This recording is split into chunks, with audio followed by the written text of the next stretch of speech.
Hello everyone. In previous lecture of pharmacology and toxicology, we started our new chapter, that is anti-rheumatic and anti-gout remedies. Okay. So in previous lecture, we already covered one part of this chapter, that is rheumatoid arthritis and anti-rheumatic drug. Okay. So this chapter comes under a central nervous system category, and this is the last chapter under this central nervous system drug acting categories. Okay.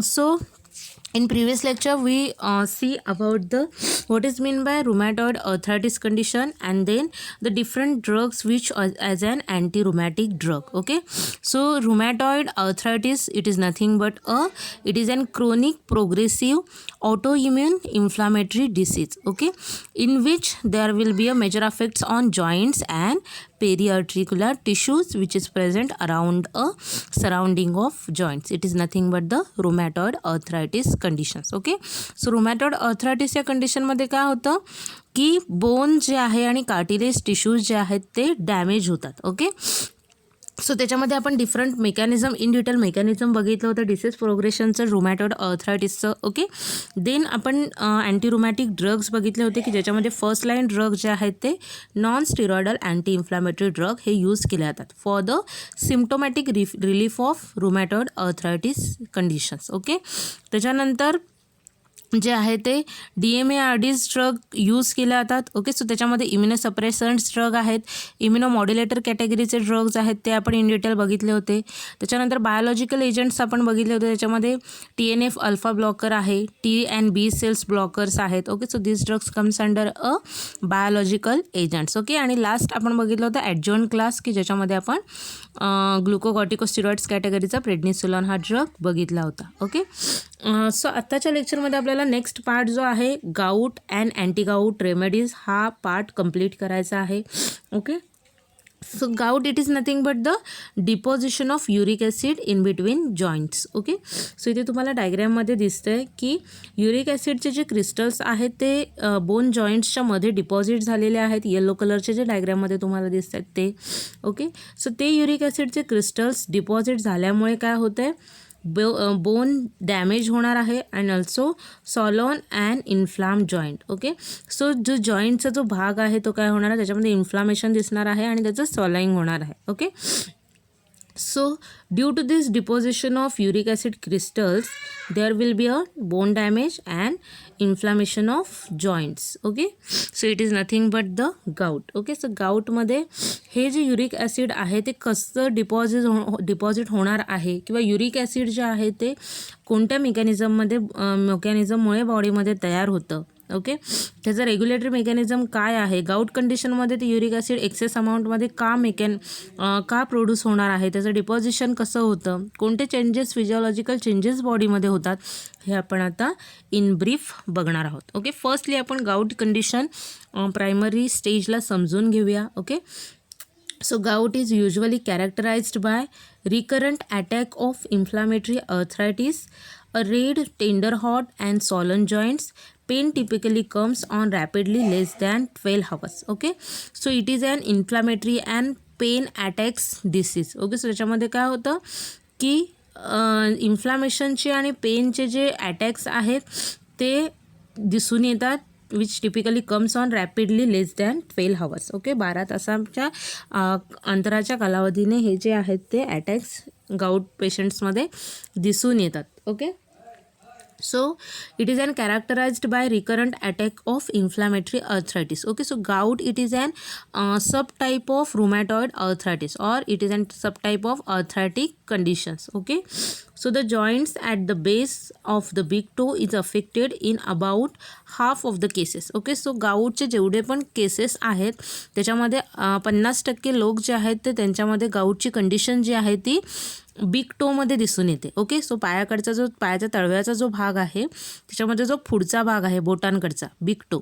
Okay, त्याच्यामध्ये generally गाऊटच्या cases ज्या आहेत त्या अर्ध्यापेक्षा जास्त लोकांमध्ये दिसून आलेल्या आहेत. Okay, so it may also results in tophi, kidney stone and urate nephropathy. Okay, so gout ज्या पेशंटला होतो त्या पेशंटमध्ये टॉफी, किडनी स्टोन आणि युरेट नेप्रोपॅथी हे सुद्धा कंडिशन्स अराईज होतात. Okay, so tophi it is nothing but the deposition of crystalline uric acids. Okay, so high क्वांटिटीमध्ये crystalline uric acid जे आहे ते त्याचं फॉर्मेशन आणि डिपॉझिशन या कंडिशनमध्ये दिसून येतं. Okay, the underlying mechanism involve elevate levels of uric acid in the bloods. Okay, so generally main mechanism आहे गाऊटचं की युरिक ॲसिडचे जे सिंथेसिस आहे ते इन्क्रीज होतं अँड ड्यू टू विच ब्लडमध्ये त्याचं डिपॉझिशन आहे ते इन्क्रीज होतं. Okay, so at high levels the uric acid crystallizes and the crystals deposit in joints, tendons and the surrounding tissues and attack of gout occur. Okay, त्याच्यामुळे काय होणार आहे, ब्लडमध्ये युरिक ॲसिडचं क्रिस्टल्सचं क्वांटिटी इन्क्रीज झाल्यामुळे ते क्रिस्टलाइज आउट होणार आहेत आणि त्याचे क्रिस्टल्स जे आहेत ते जॉईंट्समध्ये डिपॉझिट होणार आहेत. ओके, जॉईंट्समध्ये, टेंडन्समध्ये किंवा जॉईंट्सच्या सराउंडिंगचे जे टिश्यू आहेत त्याच्यामध्ये त्यांचं डिपॉझिशन होतं and that causes a gout conditions. Okay, so इथे बेसिक मोड ऑफ ॲक्शन आहे की जे अँटी गाऊट ड्रग आहेत त्यांची. ओके, पण आत्ता आपल्याला प्रायमरी ह्याला समजून घ्यायचं आहे की युरिक ॲसिडचं सिंथेसिस बॉडीमध्ये कसं केलं जातं. ओके, सो DNA आणि RNAमध्ये जे प्युरिन्स बेसेस आहेत किंवा डाएटमधून जे प्युरिन रिच डाएट असणार आहे त्याच्यामधून जे प्युरिन्स मिळणार आहेत त्या प्युरिन्सचं कन्वर्जन फर्स्टली हायपोझॅन्थिनमध्ये होतं. Okay, then that hypoxanthine convert into a xanthine and this xanthines get converts into a uric acid. Okay, so by this way the uric acid get formulate into our body. Okay, so काय होतं, DNA आणि RNA and also protein purine rich diet आहे त्याच्या through purines जे आहेत ते बॉडीमध्ये येतात. Then purines get converted into hypoxanthine converts into a xanthine and xanthine finally gate converts into a uric acid. Okay, so हायपोझॅन्थिनचं conversion झॅन्थिनमध्ये होतं. ह्या स्टेपला जनरली झॅन्थिन ऑक्सिडेज हे एन्झाईम ॲक्ट होतं. ओके, आणि झॅन्थिनचं कन्वर्जन युरिक ॲसिडमध्ये होतं त्या स्टेजला सुद्धा झॅन्थिन ऑक्सिडेज हेच एन्झाईम ॲक्ट होणार आहे. ओके, सो जे अँटीगाऊट ड्रग आहे त्याच्यामध्ये मेजर ड्रग आहे ॲलोपिरिनॉल की जो ह्या झॅन्थिन ऑक्सिडेजवर इनिबिटरी इफेक्ट शो करतो. ओके, सो त्याच्यामुळे युरिक ॲसिडचं जे सिंथेसिस आहे ते ॲलोपिरिनॉल हा ड्रग जो आहे तो प्रिव्हेंट करतो. ओके, सो गाऊट कंडिशनमध्ये काय होतं, जनरली नॉर्मल कंडिशनमध्ये काय होतं, जे युरिक ॲसिड फॉर्म झालेलं आहे ते कशामध्ये जातं, ग्लोमेरुलर फिल्ट्रेशनमध्ये जातं आणि मग युरिन थ्रू त्याचं काय होतं, एक्सक्रिशन होतं बॉडीमधून. ओके, बट प्लाझ्मा युरिक ॲसिडचे जे कंटेंट आहे ते काय होतं, युरेट क्रिस्टल जे त्याच्यामध्ये डिपॉझिट होतं and that results in to a gout. Okay, so ही कंडिशन जनरली कशी होते तर DNA आणि RNAमध्ये जे प्युरिन्स बेसेस आहेत त्याचं हायपोझॅन्थिनमध्ये कन्वर्जन होतं. ओके, त्याच्यानंतर हायपोझॅन्थिन झॅन्थिनमध्ये कन्वर्ट होतं. त्याच्यानंतर झॅन्थिन जे आहे ते युरिक ॲसिडमध्ये कन्वर्ट होतं. ओके, सो युरिक ॲसिड जे आहेत ते काय होतं, जनरली न्यूट्रोफिल्स जे आहेत ते जे फॅगोसायटिक सेल्स आहेत ओके ते काय करतात, engulf that uric acid.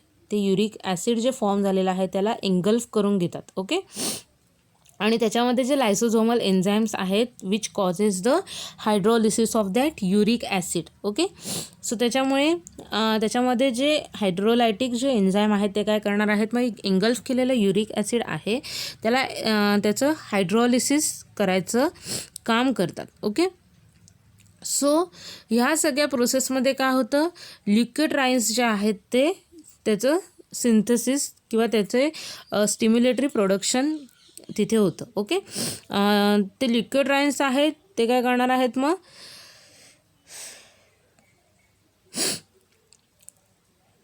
Which causes a acute inflammatory responses. Okay, means जे इन्फ्लॅमेटरी मेडिएटर्स आहेत त्याच्यामध्ये लिक्विड राईन्स बघितलेलं आहे, सायटोकायनेस बघितलेलं आहे, that results in to a acute inflammatory processes into our body. Okay, so त्याच्यामुळे काय होतं आहे की न्यूट्रोफिल्स जेव्हा युरिक ॲसिडला फॅगोसाईट करून घेतात, एंगल्फ करून घेतात, तेव्हा काय होणार आहे, त्याचं हायड्रोलायटिक ब्रेकडाऊन होणार आहे. ओके, त्या प्रोसेसमध्ये जे आहे ते जनरली त्या न्यूट्रोफिल्समध्ये लॅक्टिक ॲसिड प्रोडक्शन होतं. ओके, लॅक्टिक ॲसिडचं प्रोडक्शन झाल्यामुळे त्याचं सिक्रिशन होतं आणि लॅक्टिक ॲसिडमुळे काय होतं, pH आहे तो काय होतं, कमी होतो. ओके, सो त्या पर्टिक्युलर पार्टचा जो pH आहे तो कमी होतो.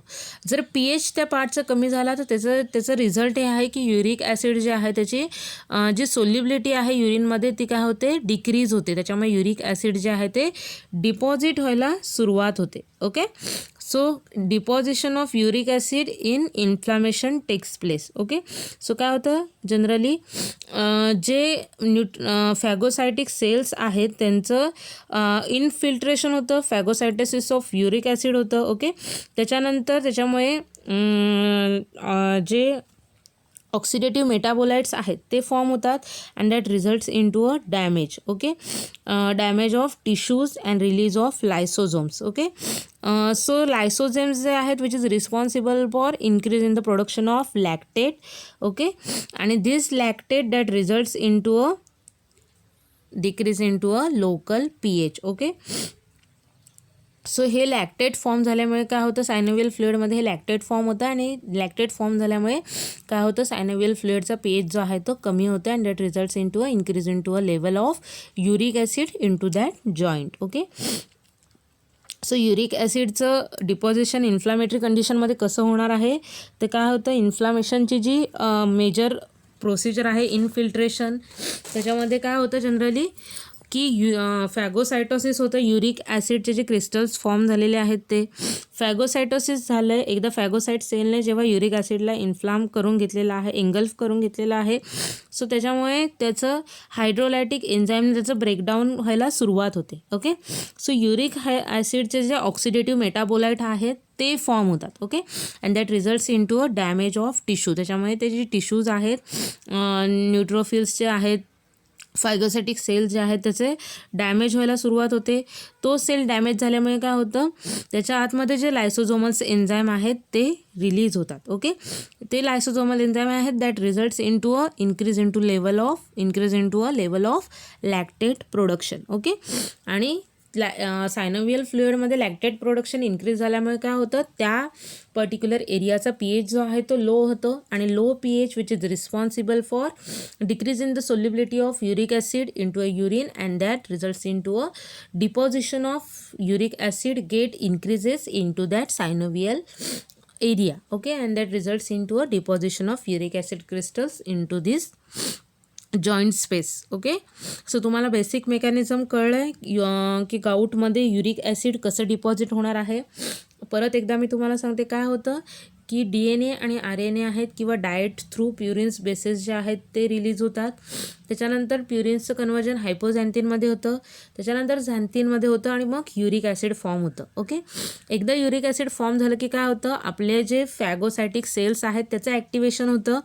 फॅगोसायटिक सेल काय करणार आहेत, युरिक ॲसिड जे आहे ते एंगल्फ करायचं काम करतात. ओके, सो युरिक ॲसिड जे आहे ते एंगल्फ केल्यानंतर त्याच्यामध्ये जे हायड्रोलायटिक एन्झाईम्स आहेत फॅगोसायटिक सेलमध्ये ते काय करतात, युरिक ॲसिडचं ब्रेकडाऊन करतात. Okay, and they causes a oxidative breakdown of that uric acid and that results into a oxidative metabolites of uric acid get formed into that phagocytic cell. Okay, so जे oxidative metabolite uric ॲसिडपासून form झालेले आहेत ते काय करणार आहेत, त्या phagocytic सेलचं डॅमेज करतात. ओके, सो त्याच्यामुळे ते जे काय लायसोझोमल्स एन्झाईम आहेत त्या सेलमध्ये ते काय होतात, रिलीज होतात and that results in to a increase in to a production of lactate. Okay, लॅक्टेटचं प्रोडक्शन आहे ते इन्क्रीज होतं and that results in to a decrease in to a local pH and that results in to a increase in to a deposition of uric acid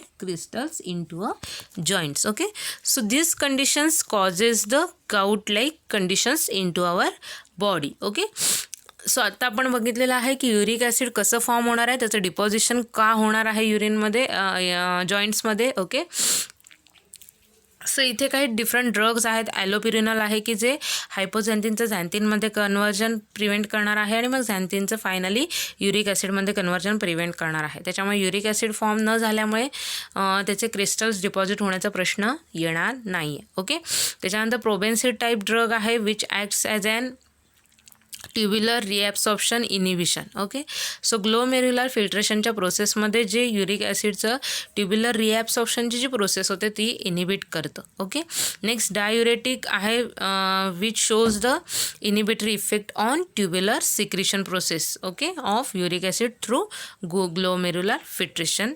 okay,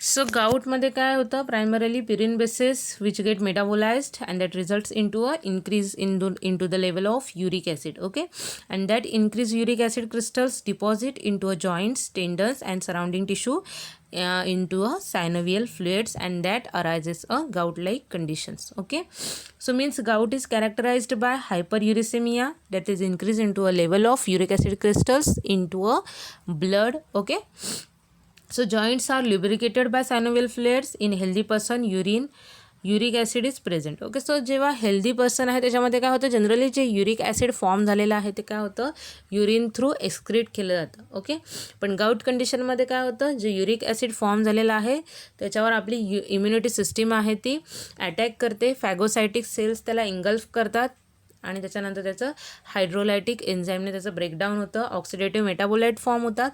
ते oxidative metabolites आहेत त्या phagocytic सेलचं rupture करतात आणि मग त्याच्यातून जे लायसोझोमल enzyme आहेत ते रिलीज होतात आणि लॅक्टेट प्रोडक्शन इन्क्रीज होतं. ओके, सो लॅक्टेटची क्वांटिटी इन्क्रीज झाल्यामुळे तिकडचा pH जो आहे तो लो होतो आणि त्याच्यामुळे त्याचं जे डिपॉझिशन आहे ते त्या पर्टिक्युलर एरियामध्ये होतं. Okay, so this is nothing but the gout. Okay, so gout, a form of arthritis characterized by severe pain, redness and tenderness in the joint.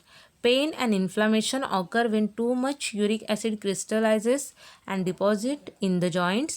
Symptoms of gout include a severe pain, redness and swelling in joints, often a big toe. Okay, so it is nothing but the gout. Okay, so gout condition कोणत्या कोणत्या रिझनमध्ये arise होऊ शकते, त्याच्यामध्ये आहे हाय purine foods. Okay, so जेव्हा patient जो आहे तो हाय प्युरिन कंटेनिंग फूड जेव्हा इंटेक करणार आहे. ओके, नेक्स्ट आहे असे पेशंट की जे अल्कोहोल कन्झ्युम करत असतील. ओके, त्याच्यानंतर जेनेटिक डिसऑर्डर आहे. ओके, सो जेनेसिसच्या ज्या प्रोसेसमध्ये जर अल्टरेशन आले तर त्याच्यामुळे प्युरिन्स जे आहेत ते फ्रीली अवेलेबल होणार आहेत आणि मग त्यांचं कन्वर्जन युरिक ॲसिडमध्ये होणार आहे. ओके, त्याच्यानंतर क्रोनिक किडनी डिसीज ज्या पेशंटमध्ये आहेत त्या पेशंटमध्ये गाऊटचे चान्सेस जास्त आहेत.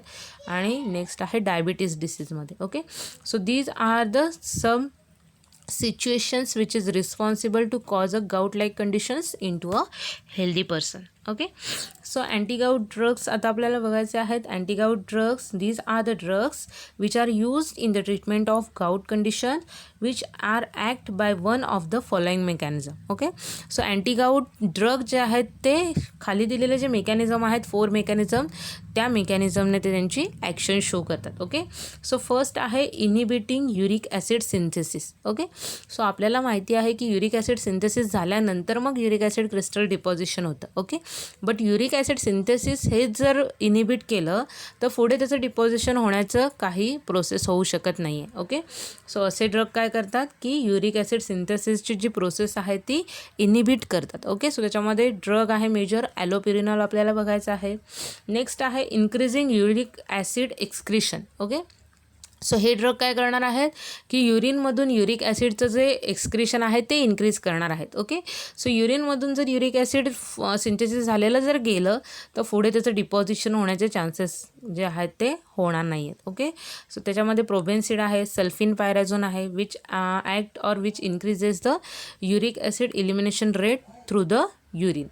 ओके, नेक्स्ट आहे inhibiting leukocytes migration towards a joint, त्याच्यामध्ये कोलचिसिन आहे. Okay, means it's acts as an immunosuppressant. Okay, so हा काय करणार आहे, जे फॅगोसायटिक सेल्स आहेत, ल्युकोसाइट्स आहे, त्यांचं मायग्रेशन त्या युरिक ॲसिडकडे होणं प्रिव्हेंट करणार आहेत. ओके, सो ते जर फॅगोसायटिक सेल युरिक ॲसिडकडे गेले नाहीत तर मग फर्दर जे लॅक्टेटचं प्रोडक्शन आहे ते इन्क्रीज होणार नाही आणि त्याच्यामुळे मग युरिक ॲसिडचं डिपॉझिशन होणार नाही आहे. ओके, सो त्याचा मेन ड्रग आपल्याला कोलचिसिन बघायचा आहे. आणि नेक्स्ट आहे providing a general non steroidal anti inflammatory action that includes a glucocorticoids. Okay, so glucocorticoids drug जो आहे तो सुद्धा ॲज अन अँटीगाऊट ड्रग म्हणून ट्रीटमेंटमध्ये यूज केला जातो. ओके, सो क्लासिफिकेशनमध्ये आपल्याला गाऊटचे 2 टाईप आहेत, ॲक्यूट गाऊट आणि chronic gout. Okay, so acute gout जे आहे ते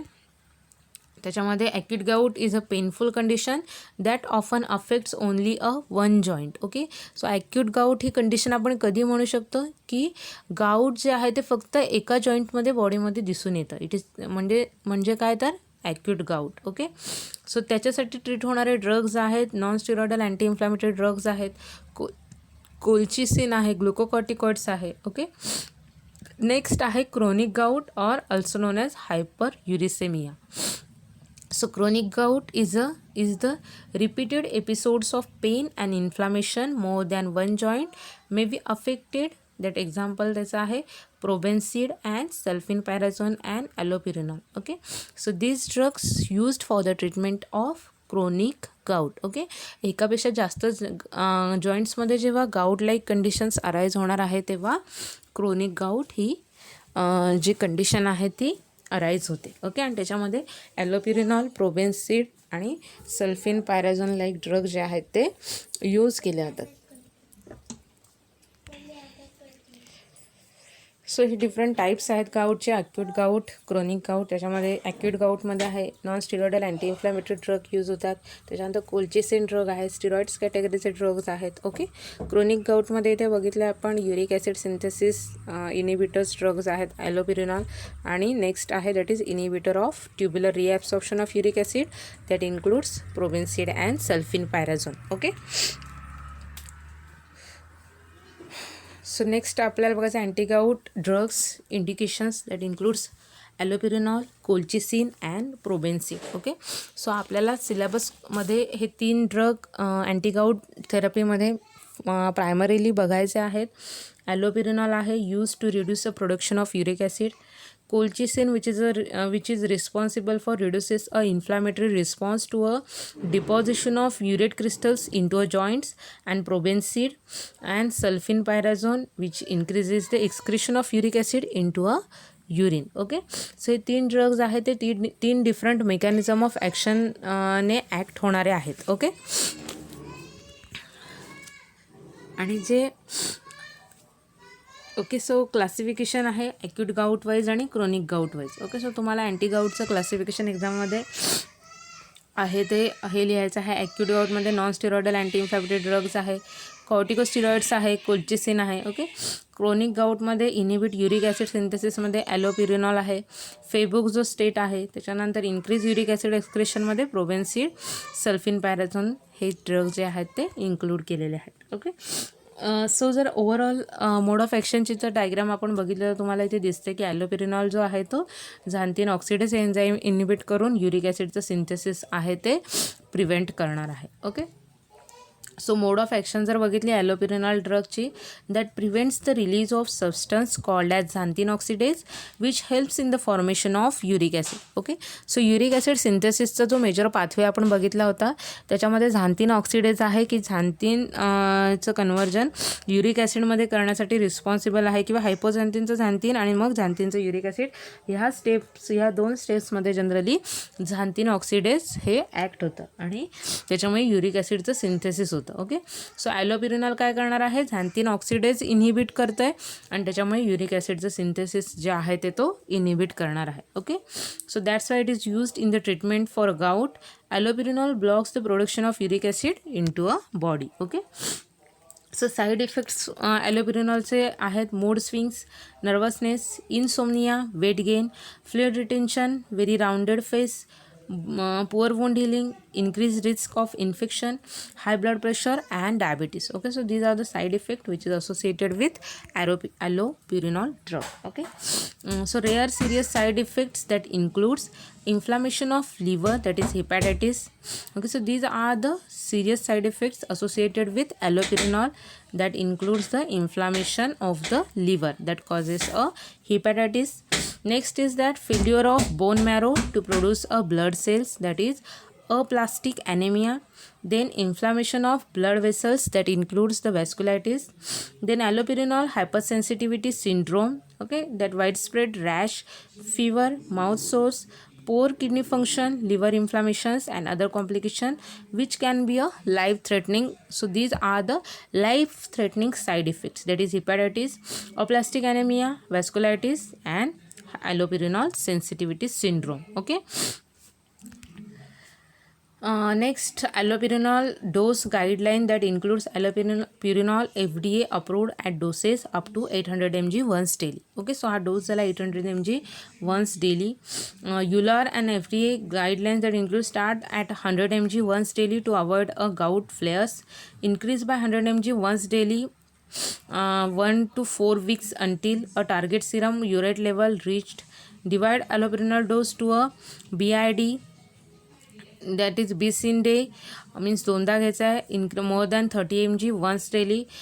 Use reduced allopurinol dose in CKD. Okay, so this is an dose regimen for the allopurinol. So mainly 800 mg हा dose जो आहे तो डेली बेसिसवर दिला जातो. Okay, then uses of allopurinol that includes allopurinol is prescribed to prevent a chronic gout attacks. Okay, then manage high uric acid level caused by the cancer medications and treat a kidney stone. Okay, so कॅन्सरमध्ये जेव्हा uric ॲसिडची level हाय होणार आहे त्याच्यामध्ये use केला जातो.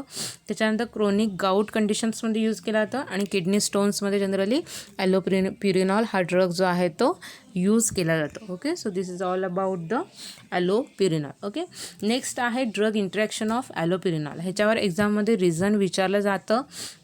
So anti-cancer drugs are always administered with allopurinol for prophylaxis. Okay, so cancer कॅटेगरीचे जे drugs आहेत ते ॲलोप्युरिनॉलसोबत का ॲडमिनिस्टर्ड केले जातात. ओके, सो इथे अझाथायोप्रिन आहे which undergoes the metabolism and converts into a 6-mercaptopurine. Okay, so both drugs metabolized by xanthine oxidase. हे दोन्ही जे ड्रग्ज आहेत which acts as an anti cancer drug. Okay, so both drugs are metabolized with the help of xanthine oxidase. Okay, so anti कॅन्सरच्या ट्रीटमेंटमध्ये जेव्हा हे drug ॲडमिनिस्ट्रेट करणार आहोत सो तो ड्रगसुद्धा आणि त्याचा मेटाबोलाइटसुद्धा ह्याचं मेटाबॉलिझम जे आहे ते झॅन्थीन ऑक्सिडेजमध्ये होतं. ओके, म्हणजे जरी त्याचं मेटाबॉलिझम झाल्यानंतर कन्व्हर्जन 6-mercaptopurine जरी झालं तरी 6-mercaptopurineचं सुद्धा मेटाबॉलिझम झांथीन ऑक्सिडेज करू शकतं. ओके, किंवा अझाथायोप्रिनचं कन्व्हर्जन मेटाबॉलिझमसुद्धा झांथीन ऑक्सिडेज करू शकतं. ओके, सो त्याच्यामुळे काय होणार आहे, कॅन्सरच्या ट्रीटमेंटमध्ये जेव्हा अझाथायोप्रिन आणि अझाथायोपिन आपण ॲडमिनिस्ट्रेट करणार आहोत तेव्हा तो जो आहे तो झांथीन ऑक्सिडेज ह्या एन्झाईमकडून त्याचं मेटाबॉलिझम होणार आहे. ओके, सो त्याच्यामुळे जी फर्दर मोर ॲक्शन आहे ती मिळणार नाही आहे. ओके, सो त्याच्यामुळे allopurinol due to the inhibition of xanthine oxidase potentiate the effect of azathioprine and 6-mercaptopurine. Okay, so त्याच्यामुळे काय होणार आहे की अझाथायोप्रिन ॲडमिनिस्ट्रेट केल्यानंतर त्याचं मेटाबॉलिझम होऊन त्याचं कन्व्हर्जन 6-mercaptopurine होणार आहे आणि मग झांथीन ऑक्सिडेज इनिबिट केल्यामुळे 6-mercaptopurine जो आहे तो त्याची अँटी कॅन्सर ॲक्शन शो करणार आहे. ओके, सो त्याच्यामुळे काय होणार आहे, potentiate the effect of azathioprine and 6-mercaptopurine when administered with allopurinol. Okay, so decrease the effect of azathioprine and 6-mercaptopurines. Okay, so generally काय होतं आहे की ॲज सच जर अझाथायोप्रिन आणि 6-mercaptopurine जर आपण ॲडमिनिस्ट्रेट करणार आहोत तेव्हा त्यांचं काय होणार आहे, त्यांची ॲक्शन जी आहे त्यांचा इफेक्ट आहे तो डिक्रीज होणार आहे. ओके, पण ॲलोप्युरिनॉलसोबत ॲडमिनिस्ट्रेट केल्यामुळे काय होणार आहे, त्याचा जो इफेक्ट आहे तो इन्क्रीज होणार आहे. Okay, so that's why allopurinol decreases the side effects of azathioprine and 6-mercaptopurine. Okay, म्हणजे इथे काय सांगितलेलं आहे तर ॲलोप्युरिनॉल काय करतं, त्याची ॲक्शन तो पोटेन्शिएट करणार आहे, अँटी कॅन्सर ॲक्शन त्याची तो पोटेन्शिएट करणार आहे, पण त्या अँटी कॅन्सर ड्रगचे जे साईड इफेक्ट्स आहेत, ॲडवर्स इफेक्ट आहेत ते सुद्धा मिनिमाइज करायचं काम जे आहे किंवा ते ओव्हरकम करायचं काम जे आहे ते ॲलोप्युरिनॉल ड्रग करतं. ओके, सो त्याच्यामुळे त्याची ॲक्शनसुद्धा पोटेन्शियल करणार आहे, त्याचे जे साईड इफेक्ट्स आहेत ते सुद्धा रिड्यूस करायचं काम करणार आहे. ओके, सो त्याच्यामुळे जनरली अँटी कॅन्सर ड्रग जे आहेत ते ॲलोप्युरिनॉलसोबत जनरली ॲडमिनिस्ट्रेट केले जातात to potentiate their action and to minimize their side effects. Okay, so हे रिझन एक्झाममध्ये विचारलं जाण्याची शक्यता आहे. ओके.